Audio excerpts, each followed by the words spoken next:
ನಮಸ್ತೆ ಸ್ನೇಹಿತರೆ, ಮತ್ತೊಮ್ಮೆ ಸ್ಪರ್ಧಾವಾಹಿನಿ ಯೂಟ್ಯೂಬ್ ಚಾನಲ್ಗೆ ತಮಗೆಲ್ಲರಿಗೂ ಆತ್ಮೀಯ ಸ್ವಾಗತ. ಇವತ್ತಿನ ತರಗತಿಯಲ್ಲಿ ನಾವು 5ನೇ ತರಗತಿಯ ಪರಿಸರ ಅಧ್ಯಯನ ವಿಷಯಕ್ಕೆ ಸಂಬಂಧಿಸಿದಂಥ ಪಾಠ 9 ಮತ್ತು ಪಾಠ 10 ಆಹಾರ ಜೀವದ ಜೀವಾಳ ಮತ್ತು ಜನವಸತಿಗಳು ಎಂಬ ಒಂದು ಪಾಠಗಳ ಪ್ರಮುಖ ಪ್ರಶ್ನೋತ್ತರಗಳ ಬಗ್ಗೆ ಚರ್ಚೆ ಮಾಡ್ತೀವಿ. ನಾವು ಇಲ್ಲಿಯ ತನಕ 8 ಅಧ್ಯಾಯಗಳ ಬಗ್ಗೆ ವಿಡಿಯೋ ಮಾಡಿದ್ದೀವಿ. ಅಂದರೆ ಮೊದಲ ಸೆಮಿಸ್ಟರ್ನ ಎಲ್ಲ ಒಂದು ಪಾಠಗಳು ಕೂಡ ಮುಗಿದಿದ್ದಾವೆ. ಇದು 2ನೇ ಸೆಮಿಸ್ಟರ್ನ. ನಾವು ಮುಂದಿನ ಒಂದು ತರಗತಿಗಳಲ್ಲಿ 6ರಿಂದ 10ರ ತರಗತಿವರೆಗೆ ವಿಜ್ಞಾನ ವಿಷಯದ ಎಲ್ಲ ಪ್ರಶ್ನೋತ್ತರಗಳ ಬಗ್ಗೆ ಚರ್ಚೆ ಮಾಡ್ತೀವಿ. ಹಾಗೆ ಉಳಿದ ವಿಷಯಗಳನ್ನು ಕೂಡ ಚರ್ಚೆ ಮಾಡ್ತಾ ಹೋಗ್ತೀವಿ. ಇವೆಲ್ಲವೂ ಕೂಡ ನಿಮ್ಮ PSTR ತಯಾರಿಗೆ ಅತ್ಯಂತ ಉಪಯುಕ್ತ ಆಗ್ತವೆ ಅಂತ ಹೇಳ್ತಾ, ದಯವಿಟ್ಟು ಯಾರು ನಮ್ಮ ಚಾನಲ್ನ ಸಬ್ಸ್ಕ್ರೈಬ್ ಮಾಡ್ಕೊಂಡಿಲ್ಲ ಅವರೆಲ್ಲರೂ ಕೂಡ ಸಬ್ಸ್ಕ್ರೈಬ್ ಮಾಡಿಕೊಂಡು ವಿಡಿಯೋನ ವಾಚ್ ಮಾಡಿ ಅಂತ ಹೇಳ್ತಾ ಇವತ್ತಿನ ತರಗತಿನ ಶುರು ಮಾಡೋಣ.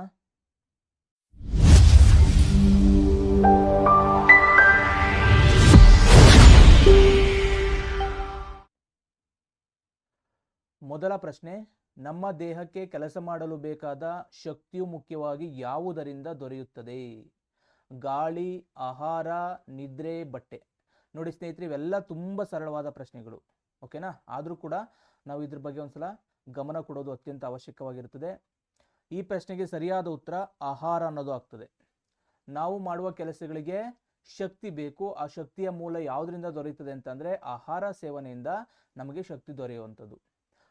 ಮುಂದಿನ ಪ್ರಶ್ನೆ, ಕೆಳಗಿನವುಗಳಲ್ಲಿ ಯಾವುದನ್ನು ಪೋಷಕಾಂಶಗಳ ಕಣಜ ಎಂದು ಕರೆಯಲಾಗುತ್ತದೆ?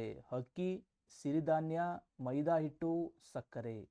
ಈ 4 ಆಯ್ಕೆಗಳಲ್ಲಿ ಸಿರಿಧಾನ್ಯ ಅನ್ನೋದು ಸರಿಯಾದ ಉತ್ತರ ಆಗ್ತದೆ. ಸಿರಿಧಾನ್ಯಗಳನ್ನು ಪೋಷಕಾಂಶಗಳ ಕಣಜ ಅಂತ ಕರಿತೀವಿ. ಯಾವುದು ಸಿರಿಧಾನ್ಯಗಳು ಅಂತಂದರೆ ನವಣೆ, ಊದಲು, ಆರ್ಕ, ಇನ್ನೂ ಮುಂತಾದ ಕೆಲವೊಂದು ಧಾನ್ಯಗಳನ್ನು ಸಿರಿಧಾನ್ಯದ ಪಟ್ಟಿಯಲ್ಲಿ ನೋಡ್ಬೋದು. ಮುಂದಿನ ಪ್ರಶ್ನೆ, ದೇಹದ ಬೆಳವಣಿಗೆ ಮತ್ತು ದೇಹದ ಭಾಗಗಳ ದುರಸ್ತಿಗೆ ಸಹಕಾರಿಯಾದ ಪೋಷಕಾಂಶಗಳು ಯಾವುವು? ಲಿಪಿಡ್, ಪ್ರೋಟೀನ್, ಕಾರ್ಬೋಹೈಡ್ರೇಟ್, ಸಕ್ಕರೆ. ಈ ಪ್ರಶ್ನೆಗೆ ಸರಿಯಾದ ಉತ್ತರ ಪ್ರೋಟೀನ್.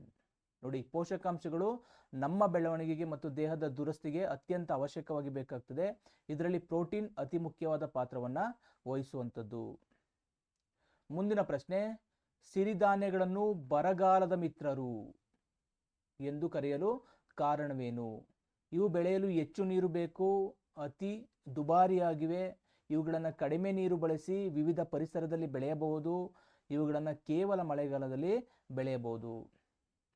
ನೋಡಿ, ಇವೆಲ್ಲ ತುಂಬ ಸರಳವಾದ ಪ್ರಶ್ನೆಗಳು.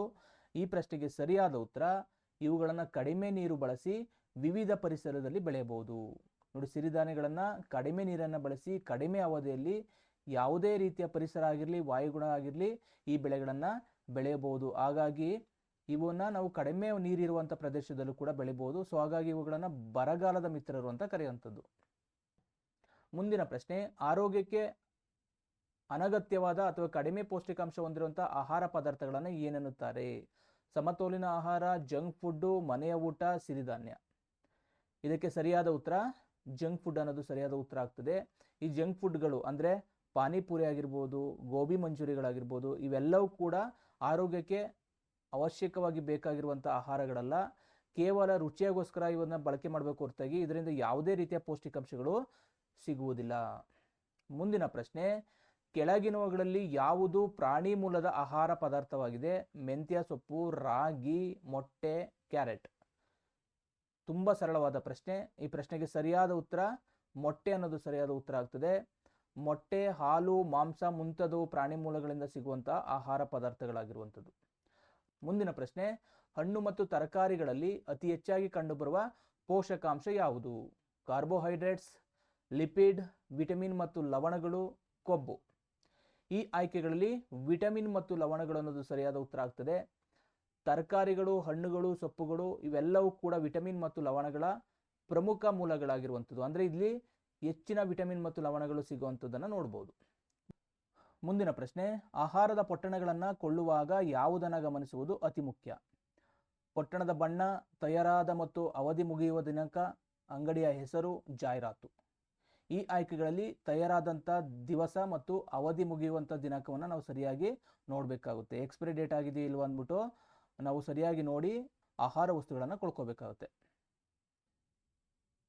ಮುಂದಿನ ಪ್ರಶ್ನೆ, ಹಾಲು, ಮೀನು ಮತ್ತು ಮಾಂಸವನ್ನು ಕೆಡದಂತೆ ರಕ್ಷಿಸಲು ಅನುಸರಿಸುವಂಥ ಸರಳ ವಿಧಾನ ಯಾವುದು?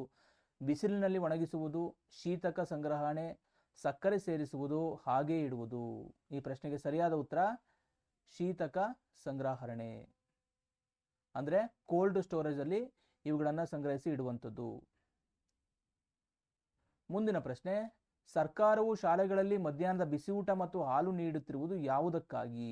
ಆಹಾರದ ಲಭ್ಯತೆ ಮತ್ತು ವಿದ್ಯಾರ್ಥಿಗಳ ಆರೋಗ್ಯಕ್ಕಾಗಿ, ಕೇವಲ ರುಚಿಗಾಗಿ, ಆಹಾರವನ್ನು ಪೋಲು ಮಾಡಲು, ಅಡಿಗೆ ಕಲಿಯಲು. ನೋಡಿ, ಇವೆಲ್ಲ ತುಂಬ ಸರಳವಾದ ಒಂದು ಆಯ್ಕೆಗಳಾಗಿರ್ತವೆ. ಸೊ ಈ ಪ್ರಶ್ನೆಗೆ ಸರಿಯಾದ ಉತ್ತರ ಆಹಾರದ ಲಭ್ಯತೆ ಮತ್ತು ವಿದ್ಯಾರ್ಥಿಗಳ ಆರೋಗ್ಯಕ್ಕಾಗಿ. ಸ್ನೇಹಿತರೆ, ಇವೆಲ್ಲ ಪ್ರಶ್ನೆಗಳು ತುಂಬ ಸರಳ ಇರೋದ್ರಿಂದ ಮುಂದೆ ಹೋದಂತೆ ನಿಮಗೆ 6ರಿಂದ 10ನೇ ತರಗತಿಯ ಪ್ರಶ್ನೆಗಳು ಅತ್ಯಂತ ಕಠಿಣವಾದ ಪ್ರಶ್ನೆಗಳನ್ನು ಆಯ್ಕೆ ಮಾಡಿಕೊಂಡು ನಾವು ತರಗತಿಗಳನ್ನು ಮಾಡ್ತಾ ಹೋಗ್ತೀವಿ. ಸೊ 5ನೇ ತರಗತಿಯಿಂದಲೂ ಕೂಡ ಅವಶ್ಯಕವಾಗಿ ಬೇಕಾಗಿರೋದ್ರಿಂದ ನಾವು ಎಲ್ಲ ಅಧ್ಯಾಯಗಳನ್ನು ಒಂದರ ನಂತರ ಮತ್ತೊಂದಾಗಿ ನಾವು ಕೊಡ್ತಾ ಹೋಗ್ತಿದ್ದೀವಿ. ದಯವಿಟ್ಟು ವಿಡಿಯೋಗಳನ್ನು ವಾಚ್ ಮಾಡಿ, ಹಾಗೆ ದಯವಿಟ್ಟು ಸಬ್ಸ್ಕ್ರೈಬ್ ಮಾಡ್ಕೊಳ್ಳಿ ಅಂತ ಹೇಳ್ತಾ ಮುಂದಿನ ಪ್ರಶ್ನೆಗೆ ಹೋಗೋಣ. ಉಪ್ಪಿನಕಾಯಿ ಬಹಳ ದಿನ ಕೆಡದಂತೆ ಇರಲು ಅದಕ್ಕೆ ಏನನ್ನು ಬಳಸುತ್ತಾರೆ? ನೀರು, ಸಕ್ಕರೆ, ಉಪ್ಪು, ಹಾಲು. ಇದಕ್ಕೆ ಸರಿಯಾದ ಉತ್ತರ ಉಪ್ಪು. ಉಪ್ಪಿನಕಾಯಿಗಳು ಬಹಳ ದಿನ ಕೆಡದಂತೆ ಇರಲು ಅದಕ್ಕೆ ಉಪ್ಪನ್ನು ಹಾಕಿರುವಂಥದ್ದು. ಸೊ ಇದರಿಂದ ಉಪ್ಪಿನಕಾಯಿ ಎಷ್ಟೇ ದಿನ ಇದ್ರೂ ಕೂಡ ಅದು ಕೆಡದೆ ಇರುವಂಥದ್ದನ್ನು ನೋಡ್ಬೋದು. ಮುಂದಿನ ಪ್ರಶ್ನೆ, ಕೆಳಗಿನವುಗಳಲ್ಲಿ ಯಾವುದು ಸಸ್ಯ ಮೂಲದ ಎಣ್ಣೆ ಬೀಜವಾಗಿದೆ? ಉದ್ದು, ಶೇಂಗಾ, ಜೋಳ, ಗೋಧಿ. ಈ 4 ಆಯ್ಕೆಗಳಲ್ಲಿ ಶೇಂಗಾ ಅನ್ನೋದು ಉತ್ತರ ಆಗ್ತದೆ. ಶೇಂಗಾ, ಎಳ್ಳು, ಕುಸುಬೆ ಇವೆಲ್ಲವೂ ಕೂಡ ಸಸ್ಯ ಮೂಲದ ಎಣ್ಣೆ ಬೀಜಗಳಾಗಿರುವುದು. ಅಂದರೆ ಈ ಬೀಜಗಳಿಂದ ಅಡುಗೆ ಎಣ್ಣೆಗಳನ್ನು ತಯಾರು ಮಾಡುವಂಥದ್ದು. ಮುಂದಿನ ಪ್ರಶ್ನೆ, ಸೇವಿಸಲು ಯೋಗ್ಯವಾಗಿರುವ ಆಹಾರವನ್ನು ಸೇವಿಸದೆ ಎಲ್ಲೆಂದರಲ್ಲಿ ತಿನ್ನುವುದನ್ನು ಏನನ್ನುತ್ತಾರೆ? ಆಹಾರದ ಪೋಲಾಗುವಿಕೆ, ಆಹಾರದ ಸಂರಕ್ಷಣೆ, ಆಹಾರದ ಪದ್ಧತಿ, ಆಹಾರ ತಯಾರಿಕೆ. ಈ ಆಯ್ಕೆಗಳಲ್ಲಿ ಆಹಾರದ ಪೋಲಾಗುವಿಕೆ ಅನ್ನೋದು ಸರಿಯಾದ ಉತ್ತರ ಆಗ್ತದೆ. ಆಹಾರವನ್ನು ಎಲ್ಲೆಂದರಲ್ಲಿ ಚೆಲ್ಲುವುದನ್ನು ಅಥವಾ ಅದನ್ನು ವೇಸ್ಟ್ ಮಾಡುವುದನ್ನು ನಾವು ಆಹಾರದ ಪೋಲಾಗುವಿಕೆ ಅಂತ ಕರೆಯುವಂಥದ್ದು. ಮುಂದಿನ ಪ್ರಶ್ನೆ, ಅತಿಯಾದ ಜಂಕ್ ಫುಡ್ ಮತ್ತು ಮಸಾಲೆಯುಕ್ತ ಆಹಾರ ಸೇವನೆಯಿಂದ ಉಂಟಾಗುವಂಥ ಸಮಸ್ಯೆ. ಶಕ್ತಿ ಹೆಚ್ಚು, ಬೊಜ್ಜು ಬರುವಂಥದ್ದು, ಕಣ್ಣಿನ ಆರೋಗ್ಯ, ವೇಗವಾದ ಬೆಳವಣಿಗೆ. ಈ ಆಯ್ಕೆಗೆ ಸರಿಯಾದ ಉತ್ತರ ಬೊಜ್ಜು. ಹೌದಲ್ವಾ? ಇತ್ತೀಚಿನ ದಿನಗಳಲ್ಲಿ ಈ ಬೊಜ್ಜು ಏನಕ್ಕೆ ಜಾಸ್ತಿ ಆಗ್ತಿದೆ ಅಂತಂದರೆ ಜಂಕ್ ಫುಡ್ಗಳ ಬಳಕೆ ಅತಿ ಹೆಚ್ಚಾಗಿ ಇರುವಂಥದ್ದು. ಅಂದರೆ ಇವತ್ತಿನ ಯುವಕರು ಅತಿ ಹೆಚ್ಚಾಗಿ ಜಂಕ್ ಫುಡ್ಗಳ ಮೊರೆ ಹೋಗಿರೋದ್ರಿಂದ ಬೊಜ್ಜು ಸಾಮಾನ್ಯವಾದ ಒಂದು ಕಾಯಿಲೆ ಆಗಿರುವಂಥದ್ದನ್ನು ನಾವು ನೋಡ್ತಾ ಇದ್ದೀವಿ. ಹೌದಲ್ವಾ? ಮುಂದಿನ ಪ್ರಶ್ನೆ, ನಮ್ಮ ಆಹಾರ ಪದ್ಧತಿಯನ್ನು ನಿರ್ಧರಿಸುವ ಪ್ರಮುಖ ಅಂಶಗಳು ಯಾವುವು? ಆಹಾರ, ಕುಟುಂಬದ ಸಂಪ್ರದಾಯ, ಮೇಲಿನ ಎಲ್ಲವೂ. ಈ ಆಯ್ಕೆಗಳಲ್ಲಿ ಸರಿಯಾದ ಉತ್ತರ ಮೇಲಿನ ಎಲ್ಲವೂ ಅನ್ನೋದಾಗ್ತದೆ. ಅಂದರೆ ನೋಡಿ, ನಮ್ಮ ಆಹಾರವನ್ನು ನಾವು ಯಾವ ಥರ ನಿರ್ಧಾರ ಮಾಡ್ತೀವಿ ಅಂತಂದರೆ ಪ್ರದೇಶದ ವಾಯುಗುಣ ಅಥವಾ ಲಭ್ಯ ಇರುವಂತಹ ಬೆಳೆಗಳು, ಆ ಪ್ರದೇಶದಲ್ಲಿ ಲಭ್ಯ ಇರುವಂಥ ಬೆಳೆಗಳು ಮತ್ತು ಕುಟುಂಬದ ಸಂಪ್ರದಾಯಗಳು. ಓಕೆನಾ? ಕುಟುಂಬದ ಯಾವ ರೀತಿ ಸಂಪ್ರದಾಯ ಇದ್ದಾವೆ, ನಾನ್ ವೆಜ್ ತಿಂತಾರ ಅಥವಾ ವೆಜ್ ತಿಂತಾರ ಅನ್ನೋದ್ರ ಮೇಲೆ ನಮ್ಮ ಆಹಾರ ಪದ್ಧತಿ ನಿರ್ಧಾರವಾಗುವಂಥದ್ದು. ಸ್ನೇಹಿತರೆ, ಇಲ್ಲಿಯ ತನಕ ನಾವು ಆಹಾರ ಜೀವದ ಜೀವಳ ಅನ್ನೋ ಪಾಠದ ಪ್ರಮುಖ ಪ್ರಶ್ನೋತ್ತರಗಳ ಬಗ್ಗೆ ಚರ್ಚೆ ಮಾಡಿದೋ. ಇದೇ ತರಗತಿಯಲ್ಲಿ ನಾವು ಜನವಸತಿಗಳು ಎಂಬ ಪಾಠದ ಪ್ರಮುಖ ಪ್ರಶ್ನೋತ್ತರಗಳ ಬಗ್ಗೆ ಚರ್ಚೆ ಮಾಡ್ತಾ ಹೋಗೋಣ. ಯಾಕಂದರೆ ಜನವಸತಿಗಳು ತುಂಬ ಚಿಕ್ಕ ಪಾಠ ಆಗಿರೋದ್ರಿಂದ ಇದೇ ವಿಡಿಯೋದಲ್ಲಿ ಈ ಬಗ್ಗೆ ಮಾಹಿತಿಯನ್ನು ಕೊಡ್ತಾ ಹೋಗ್ತೀವಿ. ಓಕೆನಾ? ಮೊದಲ ಪ್ರಶ್ನೆ, ಮಾನವನ ಮೊದಲ ವಸತಿಗಳು ಯಾವುವು? ಗುಡಿಸಲುಗಳು, ಗುಹೆ ಮತ್ತು ಮರದ ಪೊಟರೆಗಳು, ಹೆಂಚಿನ ಮನೆಗಳು, ಅರಮನೆಗಳು. ಈ ಆಯ್ಕೆಗಳಲ್ಲಿ ಗುಹೆ ಮತ್ತು ಮರದ ಪೊಟರೆಗಳು ಅನ್ನೋದು ಸರಿಯಾದ ಉತ್ತರ ಆಗ್ತದೆ.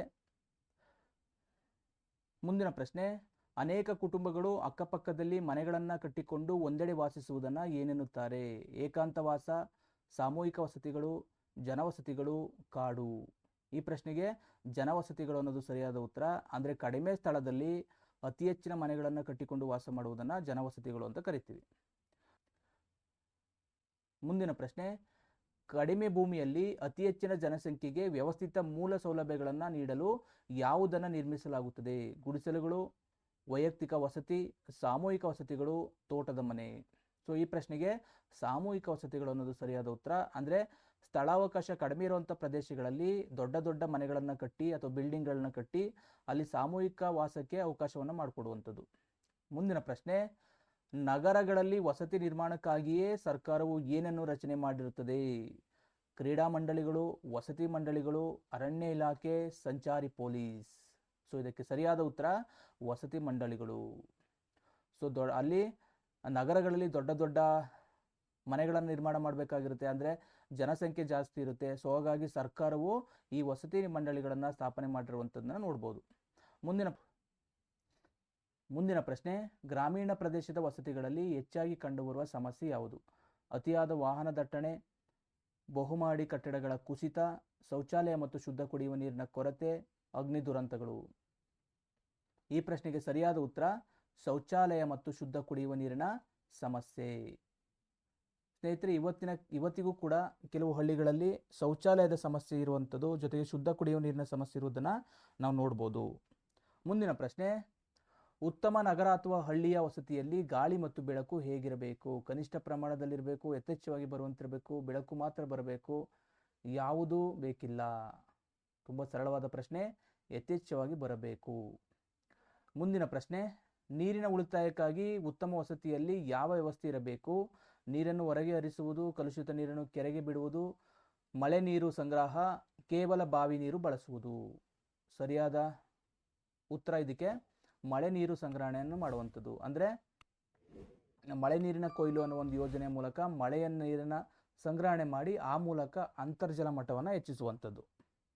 ಮುಂದಿನ ಪ್ರಶ್ನೆ, ಸಾಮೂಹಿಕ ವಸತಿ ಯೋಜನೆಯ ಮುಖ್ಯ ಉದ್ದೇಶವೇನು? ಕೇವಲ ಒಂದು ಕುಟುಂಬಕ್ಕೆ ಸೌಲಭ್ಯ ನೀಡುವುದು, ಎಲ್ಲ ಮನೆಗಳಿಗೆ ವ್ಯವಸ್ಥಿತ ರಸ್ತೆ, ದೀಪ ಮತ್ತು ನೀರು ಒದಗಿಸುವಂಥದ್ದು, ಹೆಚ್ಚು ಹಣ ಸಂಪಾದಿಸುವುದು, ಯಾರಿಗೂ ಸೌಲಭ್ಯ ನೀಡದಿರುವುದು. ಈ ಪ್ರಶ್ನೆಗೆ ಸರಿಯಾದ ಉತ್ತರ ಎಲ್ಲ ಮನೆಗಳಿಗೆ ಮೂಲಭೂತ ಸೌಕರ್ಯಗಳನ್ನು ಕೊಡುವಂಥದ್ದು, ಅಂದರೆ ರಸ್ತೆ, ದೀಪ ಮತ್ತು ನೀರುಗಳನ್ನು ಕೊಡುವಂಥದ್ದು. ಜೊತೆಗೆ ಆರೋಗ್ಯ ಆಗಿರ್ಬೋದು, ಶಿಕ್ಷಣ ಆಗಿರ್ಬೋದು, ಇವೆಲ್ಲವೂ ಕೂಡ ಹಾಸ್ಪಿಟ್ಲು, ಸ್ಕೂಲು, ಇವೆಲ್ಲವೂ ಕೂಡ ಒಂದು ಉತ್ತಮ ರೀತಿಯಲ್ಲಿ ವ್ಯವಸ್ಥೆಯನ್ನು ಮಾಡಿಕೊಡುವಂಥದ್ದು. ಮುಂದಿನ ಪ್ರಶ್ನೆ, ನಗರ ಪ್ರದೇಶದ ವಸತಿಗಳಲ್ಲಿ ಕಸ ವಿಲೇವಾರಿಗೆ ಸಂಬಂಧಿಸಿದಂತೆ ಕೈಗೊಳ್ಳಬೇಕಾದ ಉತ್ತಮ ಕ್ರಮ ಯಾವುದು? ರಸ್ತೆಯಲ್ಲಿ ಕಸ ಸುಡುವುದು, ಕಸದಿಂದ ಗೊಬ್ಬರ ತಯಾರಿಸುವಂಥ ವ್ಯವಸ್ಥೆ, ಚರಂಡಿಗೆ ಕಸ ಹಾಕುವುದು, ಎಲ್ಲೆಂದರಲ್ಲಿ ಕಸ ಎಸೆಯುವುದು. ಈ ಪ್ರಶ್ನೆಗೆ ಸರಿಯಾದ ಉತ್ತರ ನಾವು ನೋಡ್ಬೋದು, ನಗರ ಪ್ರದೇಶದಲ್ಲಿ ಕಸದ ಒಂದು ಸಮಸ್ಯೆ ತುಂಬ ದೊಡ್ಡದಾಗಿರುವಂಥದ್ದನ್ನು. ಸೊ ಅದಕ್ಕೆ ಒಂದು ಪರಿಹಾರ ಏನು ಅಂತಂದರೆ ಕಸದಿಂದ ಗೊಬ್ಬರವನ್ನು ತಯಾರು ಮಾಡುವಂಥದ್ದು. ಪ್ರಶ್ನೆ, ಉತ್ತಮ ಸೌಲಭ್ಯವುಳ್ಳ ವಸತಿಯು ಜನರಿಗೆ ಏನನ್ನು ನೀಡಬಲ್ಲದು? ಅಸಹನೆ ಮತ್ತು ರೋಗ, ಆರೋಗ್ಯ, ಸಂತಸ ಮತ್ತು ನೆಮ್ಮದಿ, ಕೇವಲ ಹಣದ ನಷ್ಟ, ಅಶಾಂತಿ.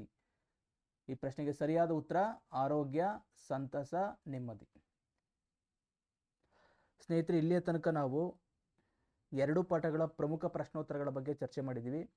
ಮುಂದಿನ ವಿಡಿಯೋಗಳಲ್ಲಿ ಎಲ್ಲ ಪಾಠಗಳ ಪ್ರಶ್ನೋತ್ತರಗಳ ಬಗ್ಗೆ ಚರ್ಚೆ ಮಾಡೋಣ.